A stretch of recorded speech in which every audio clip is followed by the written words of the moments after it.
Masa lalu saya kelam, ahli maksiat, tidak pernah sholat, dan hobi dugem. Saya juga mantan pekerja bank. Ingin saya tanyakan, apakah saya harus taubat nasuha atau taubat biasa saja? Tidak ada taubat biasa. Harus nasuha. Bagaimana caranya taubat biasa ini? Apalagi antum Masya Allah tidak sholat, hobi dugem ini segala macam. Ya. Nasuha artinya serius. Ya. Betul meninggalkan, sudah kita jelaskan tadi. Jadi harus taubat nasuha.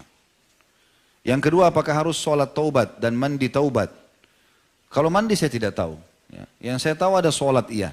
Tapi taubat nasuha syarat tadi sudah disebutkan Syekh Utsaimin rahimahullah 5 hal. Tidak masuk dalamnya sholat. Tapi memang ada hadis yang menjelaskan tidak ada seorang muslim yang berbuat dosa, dosa kecil atau besar, kemudian dia berwudu yang sempurna lalu dia sholat 2 rakaat kemudian dia istighfar, kecuali Allah akan ampuni dosanya. Kalau dia ingin sempurnakan dengan itu nggak ada masalah. Tapi tanpa sholat tobat pun insya Allah diterima, asal dia penuhi syarat-syarat tadi. Apakah tobat saya diterima mengingat dosa saya sangat banyak, saya takut sekali Ustaz? Ya, diterima. Tadi sudah kita bacakan dalilnya. Semua dalilnya jelas tadi, ayat-ayat Al-Quran. Terutama tadi surah Az-Zumar, ya, ayat 53 tadi ya, surah nomor 39. Itu jelas sekali. Orang yang melampaui batas, katakan pada hamba yang melampaui batas, maka jangan mereka putus asa dari rahmat Allah. Allah mengampuni semua dosa-dosa. Allah Maha Pengampun dan Maha Pengasih. Tapi yang nasuha itu teman-teman, kalau dia sudah taubat, dia nggak mau kembali lagi, Mang. Udah nggak akan mau kembali. Terus dia berusaha mempertahankan istiqomahnya. Dan teman-teman harus tahu ya, kalau ada yang mengatakan Ustaz setelah taubat kok kayak susah hidup saya. Itu prosesinya. Proses. Antum sekarang bermaksiat kepada Allah 20 tahun. Lalu kemudian antum taubat. Sehari terus tiba-tiba jadi baik semuanya. Enggak, dibersihkan dosa antum. Ada proses pembersihannya. Antum lalui suka dukanya. Kadang-kadang orang kalau dia ikhlas, Allah kasih dia sebulan, 2 bulan, 1 tahun. Kemudian baru menjadi baik keadaannya. Wajar, itu proses. Nikmati prosesnya. Gitu kan? Sama orang lagi berobat, dosisnya. Insya Allah setelah dosis obatnya habis, dia akan sembuh gitu ya. Seperti para sahabat ketika memuliakan Rasulullah SAW adalah menciumnya. Bolehkah kita mencium tangan orang yang kita hormati karena ilmunya? Atau karena kesepuhannya? Seperti orang tua, paman, bibi, tetangga atau guru-guru kita. Dan bolehkah kita memuliakan orang yang kita sayangi dengan cara kita mencium tangannya juga seperti pasangan hidup ataupun anak-anak kita? Boleh saja. Ya, ini pernah ada terjadi kesalahpahaman tentang masalah penyampaian saya dulu ya. Saya dulu pernah hadapi teman-teman, ada orang tua di masjid, itu kemudian sudah mungkin posisi seperti orang tua saya, seperti ayah saya. Tiba-tiba mau cium tangan. Saya bilang, kalau saya jangan dicium tangannya Pak. Makanya di penyampaian saya di YouTube itu pernah saya bilang, kalau saya jangan dicium. Ya.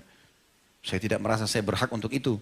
Tetapi kalau saya kepada ayah saya, ya, atau kita istri mungkin pada suaminya, atau mungkin orang tua bercanda sama anaknya, anaknya masih kecil, itu nggak ada larangan masalah. Atau gurunya mungkin ya, kalau memang dianggap itu sesuatu yang layak, insya Allah tidak ada masalah. Allahu alam. Tolong doakan kami Ustaz, agar kami setiap mengikuti kajian Pak Ustaz dapat ilmu dan akhlak yang baik, agar kami bisa mengajak saudara kami yang belum mengenal sunnah. Insya Allah, mudah-mudahan. Allahumma amin. Yang penting kita ikhlaskan niat ikhwan dan akhwat sekalian. Ya. Dan setiap datang dalam majelis ilmu, tidak usah lihat siapa yang menyampaikan, tapi apa yang disampaikan. Tidak usah pilih orang yang antum belajar, tapi apa yang sedang disampaikan itu. Ilmu benar, sesuai dengan wahyu terima, amalkan. Itu yang penting. Ya. Di sekolah ana, sholat asar dimundurkan menjadi pukul 15 lewat 15. Ya, 3 lewat 15 kurang lebih. Baru melakukan sholat asar berjamaah karena masih ada jam pelajaran di kelas. Bagaimana hukum menunda sholat karena masih ada pelajaran di kelas Ustaz? Dan di sekolah ana masih ada pelajaran tentang musik dan menggambar makhluk hidup. Bagaimana seharusnya sikap saya Ustaz? Ana masih sekolah 3 SMP. Doakan ana Ustaz agar bisa istiqamah di manhaj salaf hingga akhir hayat. Dan ana mendapatkan hidayah sunnah yang mulia ini dari video antum di YouTube. Semoga semua yang ada di majelis ini dipertemukan kembali dalam surga firdausnya. Dan semoga antum sekeluarga selalu dijaga oleh Allah SWT. Sama-sama insya Allah. Kalau masalah menunda ini masih ada pelajaran dan insya Allah masih di waktu-waktu seperti ini menurut para ulama yang pernah saya pelajari itu tidak ada masalah. Kami juga dulu waktu masih di Madinah itu di kampus kami kalau misalnya meja ini dianggap kampus kami itu ada masjid utama. masjid jami'nya kampus itu menampung mahasiswa umumnya. Tapi di dalam ada 5 fakultas agama, ada Al-Quran, ada hadis, ada dakwah, ada syariah, ada sastra Arab. Di setiap fakultas itu ada juga masjid-masjid. Ya. Nah biasanya kami di pelajaran terakhir itu memang pas pelajaran, itu pas azan duhur, menjelang azan duhur sekitar 15 menit baru masuk pelajaran. Setelah itu dosennya lanjut. Dan kita sholat berjamaah juga di fakultas kita. Ya, sebagian ulama masih membolehkan, masih dianggap itu di awal-awal waktu karena kita ada masjid sendiri dan kita menundanya karena ada masalah majelis ilmu. Dan bukan menundanya misalnya sampai menjelang waktu mau habis, bukan begitu. Tapi dalam waktu dekat, ya, waktu dekat. Baik, masalah sikap pelajaran di sekolah, kalau ada masalah musik segala macam, ya berusaha coba untuk memberikan penjelasan, ya, atau mungkin minta sama orang tua bisa pindah ke sekolah lain, mungkin lah ya. Ya, bagi teman-teman, bagi kita yang sudah berpegang pada dalil yang tidak bolehnya musik, maka semestinya meninggalkan. Tidak mungkin kita membiarkan diri kita di situ kan. Tapi kalau misalnya pun tidak ada di kota itu cuma kita sendiri, ya, cuma sekolah itu tidak bisa dan seterusnya, maka kita coba hindari atau kita ngikutinya dengan kurh, tidak menginginkan masalah itu. Ya, dan kita tidak jadikan sebagai sebuah pegangan. Tentu lebih baik kalau kita menghindarinya. Allahu a'lam. Masalah ikuti pengajian ini, alhamdulillah, ini saya bersyukur kepada Allah SWT kalau memang betul akh ini masih SMP, bisa dapat hidayah ya, melalui video, alhamdulillah. Ini jazakallah khair, ini berita baik buat kami tentunya. Karena memang harapan kami di YouTube untuk itu, ya, bagaimana supaya bisa sampai ajaran agama ini kepada kaum muslimin. Abu Sufyan sebagaimana dikisahkan bahwa ia adalah seorang penyair dengan tulisan-tulisannya. Bagaimana pandangan Ustaz mengenai penyair-penyair yang mana sampai hari ini masih banyak penyair-penyair tersebut? Dan bagaimana pandangan Islam mengenai penyair? Tadi sudah kita jelaskan ini. Iya kan? Salah satu daripada pelajaran adalah bolehnya syair dalam Islam selama syair itu tidak berbau kemaksiatan kepada Allah SWT. Dan saya sudah kasih contoh tadi kalau ingat tentang masalah syair yang dilantunkan oleh para sahabat di lokasi Khandak, ya, di perang Khandak. Apakah kita boleh menjamin diri kita atau yakin kita adalah orang beriman dan mati dalam keadaan beriman jika kita bersungguh-sungguh dalam menjaga keimanan sebagaimana keyakinan Abu Sufyan? Apa bedanya dengan mentazkiyah diri? Boleh tentunya. Tazkiyah diri itu beda. Tazkiyah diri itu kayak memuji-muji diri, ya. Itu beda. Tapi kalau kita yakinkan dalam diri kita memang saya adalah orang beriman kepada Allah sekarang, saya sudah tahu ini pelajaran yang benar, ini wahyu lalu saya istiqomahkan, saya motivasi diri saya untuk itu gak ada masalah. Bagus malah gitu kan. Sebagaimana para sahabat memotivasi diri mereka kalau mereka dalam manhaj yang benar, dalam metode yang benar, ya, pola hidup yang benar, lalu mereka mempertahankan ajaran Nabi SAW sampai meninggal. Jadi beda kalau tazkiyah diri itu memuji diri, itu dilarang dalam Islam gitu kan.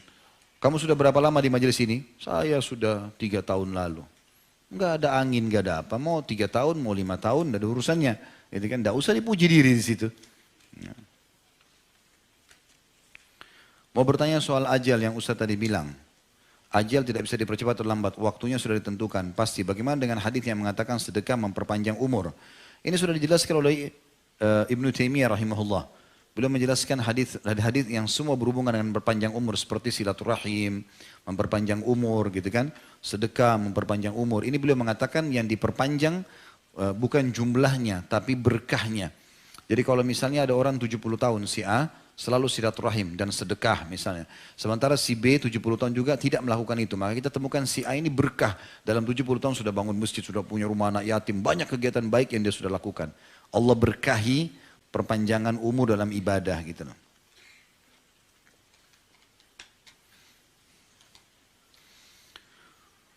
Maaf di luar tema, kenapa harus masuk ini?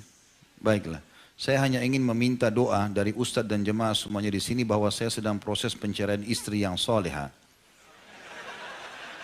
Dan dengannya saya semakin dekat dengan surga Allah. Harapan saya adalah bisa menikah di awal tahun depan. Akan tetapi hubungan saya dan keluarga saya sudah terpecah belah sehingga sulit sekali untuk berbicara pernikahan. Sekarang saya harus berjuang seorang diri untuk mempersiapkan biaya dan lain-lain. Mohon nasihatnya Ustaz. Insya Allah. Mudah-mudahan semua yang bujang yang hadir di tablik akbar ini tidak bujang lagi. Ya. Terakhir tahun ini ya. Waktu antum tinggal 2 bulan berarti. Bagaimana caranya Ustaz? Gampang. Indonesia negara paling gampang menikah.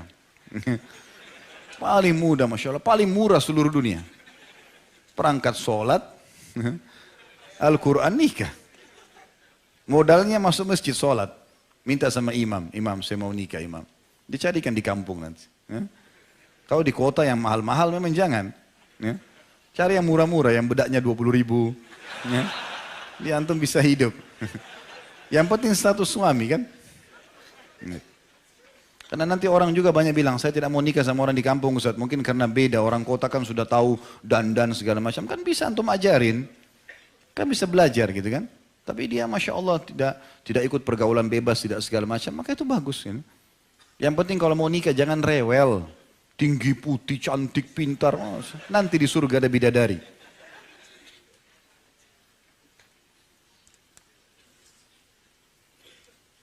Apa hukumnya ngefans dengan ustadz padahal saya sudah punya suami?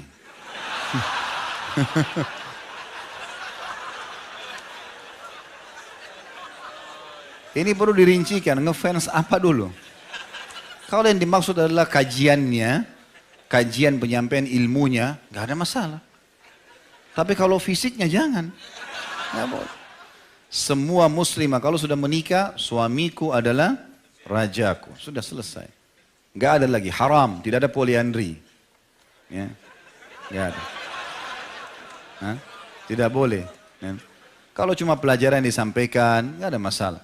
Ya, ilmunya itu nggak ada masalah. Mungkin penampilan lalu kemudian berharap suaminya bisa, itu mungkin umum. Tapi kalau sudah menyukai, akhirnya beralih sukanya dari suami kepada orang lain, ini nggak boleh.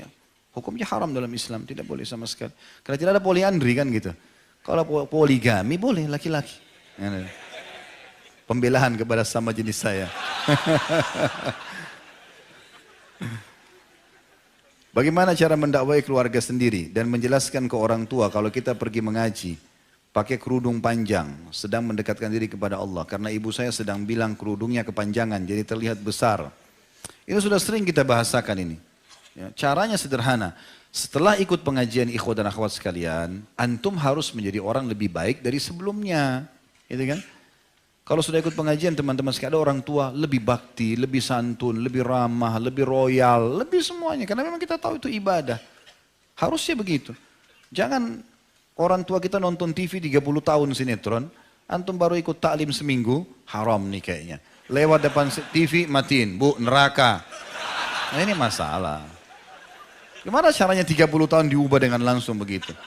Kau ikut aliran apa nih nak berhenti? Nggak boleh. Harusnya lebih santun dan harus ada skala prioritas. Mana skala prioritasnya? Mungkin orang tua kita nonton TV dengan tidak sholat. Nah tidak sholatnya dulu ini yang diperbaikin. Pelan-pelan. Karena kalau keimanan sudah masuk dalam hati, dia akan mengubah semuanya. Gitu kan? Tidak bisa orang spontanitas teman-teman sekalian. Apalagi dasarnya kalau orang tidak ikut pengajian. Gitu. Banyak di antara ikhwah begitu. Akhirnya setelah mendengar, bagaimana caranya Ustaz ya? Coba dengarkan ceramah. Bukan harus ceramah siapa saja. Di antara para asatidzah yang mulia banyak Masya Allah yang berilmu. Maka dengarkan mereka dan coba kalau memang suka nontonnya. Ada beberapa ikhwas coba itu akhirnya orang tuanya mulai dengar sampai akhirnya menjadi penyebab hidayahnya juga. Atau kasih hadiah buku gitu kan. Atau kalau ada orang tua ragu, ini pengajian apa nak? Ayo ibu atau ayah ikut yuk. Lihat pengajian saya biar tahu. Insya Allah hadir sekali 2 kali cukup. Mereka bisa dengarkan kok. Karena orang-orang yang banyak menilai pengajian itu tidak baik. Karena belum dengar. Coba duduk sekali dengar. Ada yang salah berikan masukan kan gitu. Tapi kalau benar kenapa nggak diterima? Allahu a'lam itu setahu saya dan tentu selain daripada itu dikuatkan dengan berdoa. Mudah-mudahan Allah SWT berikan hidayah. Istri ana suka sekali baca novel dan terkadang juga menulis novel. Apakah perkara itu sia-sia? Sebenarnya kalau itu dalam bentuk nasihat-nasihat, hal yang bermanfaat, mungkinlah masih bisa. Tapi lebih bagus menulis ya, yang bermanfaat, yang misalnya belajar agama ditulislah. Atau ilmu-ilmu yang bermanfaat itu lebih baik. Karena ini juga pangsa pasarnya sebagian kecil orang yang memang suka membaca, kadang-kadang harus membuat kisah-kisah fiktif misalnya, atau hal-hal yang tidak perlu gitu kan, dibesar-besarkan, kisah tentang apalah cinta seseorang pada orang lain, dan hanya lingkup kecil lalu kemudian dibesar-besarkan seakan-akan itu sebuah kisah yang harus jadi besar. Kita masih punya banyak kisah Nabi, kisah para sahabat ya, yang tidak bisa diukir lagi dengan pulpen, harusnya bisa diberikan masukan. Kalau istri antum yang bertanya ini memang sudah begitu dari sebelum nikah, maka pelan-pelan didakwahi. Nabi Nuh AS mendakwahi istrinya sampai akhirnya meninggal dalam keadaan kufur. Nabi Lut juga AS begitu. Gitu kan. Tapi kita coba bersabar, nasihatin, doakan. Karena rumah tangga tujuannya menikah untuk dipertahankan, bukan untuk cerai. Kalau sudah betul-betul sampai pada puncaknya sudah tidak bisa dipertahankan lagi, baru kita pilih jalan itu. Itu pun sudah mentok pada titik di mana kita nggak bisa lagi perbaiki. Saya punya sahabat dekat, namun ia belum sadar akan kewajiban menuntut ilmu syar'i. Jika bersamanya saya futur. Jika dekat dengan yang sefaham atau menuntut ilmu, saya semangat lagi. Namun ia langsung menjauhi saya. Saya ingin mengajaknya kembali, tapi adakah cara lain Ustaz mendekatinya? Karena jika dekat saya futur. Enggak, kalau memang antum sudah sampai futur, futur itu artinya jauh dari agama. Dengan berteman sama dia begitu, ya sudah jaga jarak saja. Karena Nabi SAW mengatakan, Al-maru ala dini khalili. Seseorang sesuai dengan agama, sahabatnya atau temannya, enggak boleh. Ya, bahkan nanti hari kiamat akan ada, Allah ceritakan, orang-orang akan ada mengatakan, dalam Al-Quran diceritakan, walaupun ini ayat turun kepada beberapa orang dari Quraisy, ya. Tapi Allah SWT, para ulama tafsir mengatakan ayat ini berlaku umum. Siapapun yang mengikuti pola yang sama akan terjadi hal yang sama. Nanti di hari kiamat di neraka akan ada orang mengatakan, ayatnya itu, artinya potongan ayatnya begini, A'udzu minasyaitonir rajim, lam attakhidh fulanan khalila laqad adallani 'ani dzikri ba'da idh ja'ani. Ya laitani lam attakhidh fulanan khalila laqad adallani 'ani dzikri. Nanti hari kiamat akan banyak orang di neraka akan mengatakan, coba seandainya di dunia saya tidak berteman sama si fulan, dia telah menyesatkan saya setelah datang kepada saya peringatan. Ya. Ini turun kepada seorang dari Quraisy, sahabat Nabi SAW. Jadi Nabi SAW waktu melihat Hamzah masuk Islam, Hamzah masuk Islam ini gara-gara dia tidak sengaja ucapin kalimat. Dia bilang, apakah kau, ditunjuk Abu Jahal, berani mengganggu Muhammad sementara aku di agamanya, padahal dia belum masuk Islam. Akhirnya Hamzah pun berbicara dengan dirinya sendiri. Ya, dia kalau tarik kata-katanya dia malu dengan Quraisy, maka dia minta petunjuk sama Allah, mengatakan, ya Allah kalau agama ponakan Muhammad baik maka mudahkanlah. Maka besoknya dia masuk Islam. Nabi SAW berharap sahabatnya ini juga begitu. Maka Nabi undang dia makan, dia datang ke rumah Nabi SAW. Nabi bilang, dia undang Nabi SAW makan ke rumahnya. Maka waktu Nabi persilakan makan, kata Nabi SAW, saya tidak mau makan kecuali kau sudah masuk Islam. Kalau kau syahadat, saya mau masuk Islam. Saya mau makan. Maka dia pun syahadat karena mengikuti Nabi SAW. Nah rupanya dia juga punya teman lain, orang kafir Quraisy, tokoh Quraisy yang dengar itu. Kenapa kau masuk Islam? Dia bilang, saya cuma tidak enak sama Muhammad, dia tamu saya. Kalau gitu sekarang kau batalkan itu keislamanmu. Dan kalau perlu ludahi mukanya Muhammad, maka dia lakukan. Turunlah ayat ini kepada dia. Ya, bahwasanya dia akan menyesal pada hari kiamat. Nanti dia mengatakan, ya laitani lam attakhid fulanan khalila. Coba seandainya saya tidak jadikan si fulan sebagai teman saya. Laqad adallani ala dzikri ba'da idh ja'ani. Dia telah mendatangkan kepada saya kesesatan setelah datang kepadaku peringatan. Dari syarat-syarat taubat nasuha yang tadi Ustaz sampaikan, tidak terdapat syarat taubat. Tidak terdapat sholat taubat. Apakah memang tidak perlu sholat taubat? Lalu kapankah sholat taubat kita lakukan? Ini sudah saya jelaskan tadi ya. Bagaimana hukumnya bercerita mengenai kejadian di tempat kerja kepada suami atau istri? Misal cerita tentang bos yang kurang tegas. Apakah termasuk ghibah? Karena saya kerap saling bercerita kepada istri mengenai hal yang saya alami selama di kantor, begitu pula sebaliknya. Saya takut ini ghibah, mohon penjelasannya Ustaz. Bisa masuk dalam bab ghibah. Gitu ya. Bisa masuk dalam ghibah, lebih baik antum hindari. Kalau ada sesuatu yang kita hadapi di kantor teman-teman sekalian, kita nggak usah ceritakan kepada orang-orang. Kecuali memang dasarnya darurat sekali. Misalnya memang kita harus menceritakan itu karena kalau kita nggak tanyakan malah jadi masalah gitu ya. Artinya nanti kita nggak tahu solusinya dan kita tahu pasangan kita bijak. Maka boleh saja kita mengatakan, tapi tanpa menyebutkan nama.